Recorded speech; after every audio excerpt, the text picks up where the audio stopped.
সুপ্রভাত বন্ধুরা, কেমন আছেন সবাই? রূপকথার নতুন একটি ব্লগে আপনাদেরকে অনেক স্বাগত জানাই। আজকের দিনটা শুরু করতে হলো কাড়া বানানো দিয়ে। তো সকালবেলা এই কাড়াটা বানাতে আমার খুবই বিরক্ত লাগে, তো এই কাড়াটা বানালাম আজকে হাজবেন্ডের জন্য, আর আমার জন্য বানিয়ে নিয়েছি 1 কাপ লিকার চা। সকালবেলা এই লিকার চাটা আমার যে এতটা শান্তি কি বলবো। তবে দুধ চাটা এখন আমি একটু কমই খাচ্ছি, মানে আপনারা যদি আমার ব্লগ দেখেন তাহলে বুঝতে পারবেন যে আমি দুধ চাটা এখন খাইই না বলতে গেলে, তবে মাঝে মধ্যে একটু কফি খেতেও ইচ্ছা করে। যাই হোক, এখানে আমি সমস্ত জামা কাপড় এখন ভাঁজ করে নিচ্ছি। জানেন তো, গতকাল রাতে আমি একদমই সময় পাইনি। এখন যেহেতু মাম্মামকে লেখানো পড়ানো এইগুলো করছি না, তো এই যে টুকটাক যে কাজগুলো সেগুলো আমার পেন্ডিং থেকে যাচ্ছে। সেই জন্য ভাবছি এইগুলো পরে করব, আগে মেয়েটার পিছনে সময় দিই। তার উপরে তো আমার ব্লগিং আছেই, তো সেই জন্য সব কিছু ম্যানেজ করতে গিয়ে না আমার এই যে টুকটাক কাজগুলো এগুলো আর হয়ে উঠছে না। এই যে বেড কভারটা আপনারা দেখছেন, এটা কিন্তু বহু পুরনো, মানে আমার বিয়ের পরপরই কিন্তু শাশুড়িমা এই বেড কভারটা আমাকে দিয়েছিলেন। তবে দেখুন কত সুন্দর এখনও কালার আছে। এটা কিন্তু সুতির না, একটু ভয়েল ভয়েল টাইপের। তবে এটা না মানে গরমকালে পেতে রাখার মতনই না, প্রচণ্ড গরম হয়। আর আমি সুতির বেড কভারে ভীষণ কমফোর্টেবল। আর এই সোফাকম বেডটা এখানে আনাই মাঝে মধ্যেই ঘরের মধ্যে এই জায়গাটাতে বসে না আমি চা খেতে পারি বা মাম্মামকে নিয়ে একটু পড়ানো সবটাই করতে পারি। আজকে আপনাদের সাথে একটা দারুণ জিনিস শেয়ার করব, আশা করছি আপনারা দেখতে পেয়েছেন। তো সেটা হচ্ছে আগারোর wet and dry vacuum cleaner. আর এর সাথে বেশ কিছু জিনিসপত্র আমি পেয়েছি, যেমন absorbing brush, floor cleaning brush এবং মাল্টিপারপাস ব্রাশ, ডাস্ট ব্যাগ। তো সবটাই আপনাদের সাথে শেয়ার করব। তো এটা যেমন ফ্লোর ক্লিনিং ব্রাশ, তো এই সাইডে যে সুইচটা আছে না, তো সেই সুইচটা টিপলে একটা ব্রাশ বার হবে। আর এটা হচ্ছে তোমার যদি মেঝেতে জল পড়ে থাকে তো এই ব্রাশটা দিয়ে কিন্তু খুব ভালোভাবে পরিষ্কার করা যাবে। থাকবে একটা ইউজার ম্যানুয়াল, যেখানে সমস্ত কিছুর নাম দিয়ে এবং কিভাবে সেট করবে সমস্তটাই থাকবে। আর থাকবে ওয়ারেন্টি কার্ড। আর এইটা হচ্ছে হোস পাইপ, যেটার মাধ্যমে আমরা কিন্তু সমস্ত কিছু খুব ভালোভাবে ক্লিন করতে পারবো। আর মেন ভ্যাকুয়াম ক্লিনারের এই মাথাটার ওপরটাতে থাকবে একটা সুইচ, আর এটা কিন্তু একটা প্লাস্টিক দিয়ে কভার করা থাকবে যাতে খুব তাড়াতাড়ি নষ্ট না হয়ে যায়। আর ভ্যাকুয়াম ক্লিনারের দুই সাইডে থাকবে একটা সুন্দর ক্লিপ, এই ক্লিপটার মাধ্যমে কিন্তু মোটরটাকে আটকে রাখা যাবে। আর তার নিচে থাকবে একটা ডাস্ট ব্যাগ এবং ডাস্ট ব্যারেল। এই যে ডাস্ট ব্যারেলটা তো আপনারা দেখতে পাচ্ছেন, এটা কিন্তু খুব একটা ভারী নয়। এখানে সমস্ত জল এবং ময়লাগুলো কিন্তু ওখানে স্টোর হবে। আর এর নিচে যেহেতু চাকা লাগানো আছে, তাই সব জায়গায় নিয়ে গিয়ে ক্লিনিং করাটা কিন্তু খুবই ইজি। আর এই ডাস্ট ব্যারেলের পাশেই কিন্তু একটা সাকশন ইনলেট আছে, তো এখানে হোস পাইপটা খুব ভালোভাবে সেট করে দিতে হবে।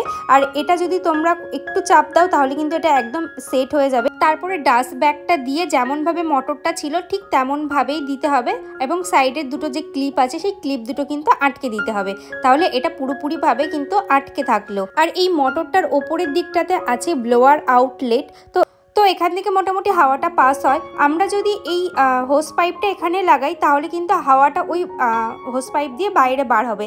যেমন জানালার কোনায় কোনায় কিন্তু ধুলো থাকে, সেই সমস্ত ধুলোগুলো ক্লিন করতে কিন্তু খুবই হেল্প হবে।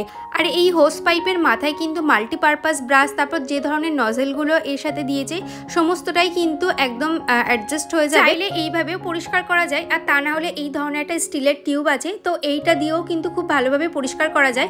এখানে যে ক্লিপটা আছে না, সেই ক্লিপটা জাস্ট একটু প্রেস করলে এই টিউবটা কিন্তু লম্বা এবং বড় হবে। আর এই হোস পাইপে কিন্তু পাওয়ার কন্ট্রোল একটা নব থাকবে, সেখান থেকে চাইলে তোমরা পাওয়ারটাকে খুব সফটও করতে পারো এবং পাওয়ারফুলও করতে পারো।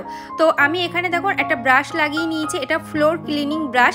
আর এই ব্রাশটার এই সাইডটাতে দেখুন ব্রাশটা ঢুকেও যাবে আবার বাইরে বার হবে। এখানে একটা সুইচ মতন দেওয়া আছে, তো তোমাদের যদি অনেক ধুলো থাকে তো সেইগুলো কিন্তু এই ব্রাশগুলো বার করে তোমরা ক্লিন করতে পারো। মাম্মাম বেশ কিছু শোলা কুচিয়ে ছিল, তো সেগুলো দেখুন কত তাড়াতাড়ি আমার পরিষ্কার হয়ে গেল। এবার এখানে একটু আমি জল ফেলে দেখলাম ক্লিন হয় কিনা। বিশ্বাস করুন খুব সুন্দরভাবে জলগুলো শুষে নিয়েছে এই যে। আর এই সাইডে দেখুন আমি ওপরে তো মানে হাত লম্বা করে ক্লিন করা পসিবল, তাই ভ্যাকুয়াম ক্লিনার দিয়ে সমস্তটা আমি পরিষ্কার করে নিলাম। সাইডে যা ধুলো ময়লা ছিল সমস্তটাই। এবার মাল্টিপারপাস ব্রাশটা আমি লাগালাম, আর এই মাল্টিপারপাস ব্রাশটা দিয়ে তোমরা সোফা, ম্যাট্রেস সমস্তটাই কিন্তু ক্লিন করতে পারবে, আর বালিশও ক্লিন করতে পারবে। আর দেখুন এই ডাস্ট ব্যারেল টেবিলের মধ্যে কত ময়লা এবং শোলাগুলো জমা হয়েছে। আপনারা যদি এই প্রোডাক্টটি পারচেস করতে চান অ্যামাজন থেকে ইজিলি পারচেস করতে পারেন, লিঙ্ক আমার ডিসক্রিপশানে দেওয়া আছে। প্রোডাক্টটা আমার ভীষণ ভালো লেগেছে। আর আজকে আপনাদের একটা রিকোয়েস্ট আমি রাখবো, সেটা হচ্ছে আমার ড্রেসিং টেবিল ট্যুর। তার আগে আমি ড্রেসিং টেবিলটাকে খুব সুন্দরভাবে পরিষ্কার করে নিচ্ছি। আর ড্রেসিং টেবিলে মোটামুটি আমার সব জিনিসই থাকে, এইটুকু ড্রেসিং টেবিল হতে পারে, তবে এর মধ্যে আমার সমস্ত জিনিস কিন্তু খুব সুন্দরভাবে অর্গানাইজ হয়ে যায়। যেমন আমার skin care product, jewellery, makeup, 3টে জিনিস কিন্তু আমার এই ছোট্ট ড্রেসিং টেবিলটার মধ্যে সাজিয়ে রাখি। আপনারা অনেকেই জানতে চেয়েছেন যে দিদি তুমি কী ধরনের ভিটামিন সি সিরাম ইউজ করো। তো আমি ডিকনটাচের ভিটামিন সি সিরাম ইউজ করি। এটা প্রায় ওই 600 মতন দাম আছে। তো স্কিন কেয়ারের প্রোডাক্টগুলো তো ওই ওপরের বাস্কেটটাতে রাখি, আর নিচের এই ভিতরে থাকে আমার সমস্ত ডেলি ইউজের জুয়েলারি, আর এখানে থাকে আমার নেল পলিশ। আমার নেল পলিশের কালেকশন খুব একটা বেশি নয়, তবে যে কটা আছে আমার খুব পছন্দের, আর আমি সুগারের নেল পলিশ করতে ভীষণ ভালোবাসি। আর এখানে আছে আমার সমস্ত মেকআপ প্রোডাক্টগুলো। এখানে একটা কালার এসেন্সের লিপস্টিক, এটা আমি রিসেন্ট নিয়েছি। তো এখানে আমার আছে সুগারের ফাউন্ডেশন, আর এই সমস্ত টুকিটাকি জিনিসগুলোই আছে। তোমরা যদি কোনোদিন দেখতে চাও আমার মেকআপ কালেকশন তো অবশ্যই আপনাদের সাথে শেয়ার করব। রুনা সাহা দিদিভাই আমাকে কমেন্ট করেছে তোমার সব কাজের মধ্যে একটা লক্ষ্মীশ্রী আছে, আমার খুব ভালো লাগে। থ্যাংক ইউ দিদিভাই। লক্ষ্মীশ্রী এই যে তোমরা দেখে বুঝতে পারছো, এটাই অনেক। পজিটিভ আছি বলার থেকে পজিটিভ থেকে মানুষকে দেখানো অনেকটা আমার মনে হয় অনেকটা ভালো। কারণ শুধু মুখে বললেই হবে না, পজিটিভ কি কেন আছি বা কি কারণে আছি সেটাও কিন্তু কাজের মাধ্যমে দেখাতেও হবে। শাইনি ভট্টাচার্য দিদিভাই আমাকে একটা সুন্দর কমেন্ট করেছে, মানে দিদিভাই দেখে আমার ব্লগ হয়তো নিয়মিত দেখি, সেই জন্যই বুঝতে পেরেছে যে আমার হাজব্যান্ড কেন আমার বাবার বাড়িতে যায় না। তো এই ব্যাপার নিয়ে আমি ভেবেছিলাম আপনাদেরকে বলবো, তবে আপনারাই দেখে বুঝতে পেরেছেন, সেই জন্য আমি ক্লিয়ার করে দিচ্ছি। তো যায় না, কিছু প্রবলেম আছে, এখনও চলছে। তো জানি না ভগবান কবে মুখ তুলে চাইবে, তো যেদিন চাইবে সেদিন অবশ্যই যাবে এবং আপনাদের সাথেও সবটাই শেয়ার করব। ব্যাস এইটুকুই বলবো। আপনারা তো মানে কি বলবো, আপনাদের সাথে তো আমার পার্সোনালি কথা হয় না যে বলবো, এটা যেহেতু একটা ওপেন প্ল্যাটফর্ম, এখানে না সব কিছু বলা সম্ভব হয় না। আর আপনারা যারা নতুন আছেন তারা আমার এই মানে সিঁড়ির ঘর থেকে ওপরের ঘরটা একটু দেখতে চেয়েছেন। তো এইটা হচ্ছে আমার সিঁড়ির ওঠার মুখটাতে, আর এইখানে না আমি কিছু গাছ রেখেছি, কারণ পুরোনো দিনের বাড়ি তো অনেক থাম আছে। তো আর এই সাইডে হচ্ছে একটা ঠাকুর ঘর, এটা কিন্তু মানে করাই ছিল, মানে একটুখানি চাতাল মতন বাড়ানো ছিল, সেটাকে একটু বাড়িয়ে আমরা ঠাকুর ঘরই করে নিয়েছি। আর এই যে হচ্ছে আমার একটা শখের ছাদ, আর এই যে তোমার বসন্তের সকাল, মানে বসন্তের আকাশ আর কি, সরি।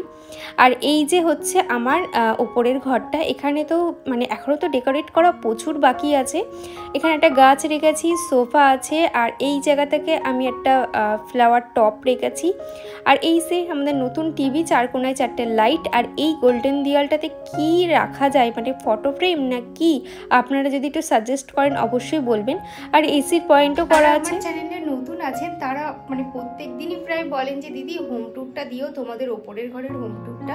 আমি একবার শেয়ার করেছি, তবুও হয়তো তোমরা সেই ভিডিওটা দেখোনি, সেই জন্য আমি আরও একবার আমার ওপরের ঘরের হোম ট্যুরটা দিয়ে দিলাম। কেমন লাগলো অবশ্যই জানিও। এখন ভাত টাত খাওয়া হয়ে গেছে, এবার একটু গিয়ে ভিডিও এডিটিং আছে, তো এডিটিং করবো, তারপরে একটু ঘুমাবো, আর তারপরে সন্ধ্যেবেলা কি কি করছি সেগুলো আপনাদের সাথে সবটাই শেয়ার করবো। চলুন দেখতে থাকো। আর আগের দিন নার্সারিতে গেছিলাম, তো এই রবার প্ল্যান্টটা নিয়ে আসা হয়েছে। আপনারা একটু বলবেন তো কিভাবে এই গাছটাকে রাখলে ভালো হয়, যদি আপনাদের থেকে থাকে।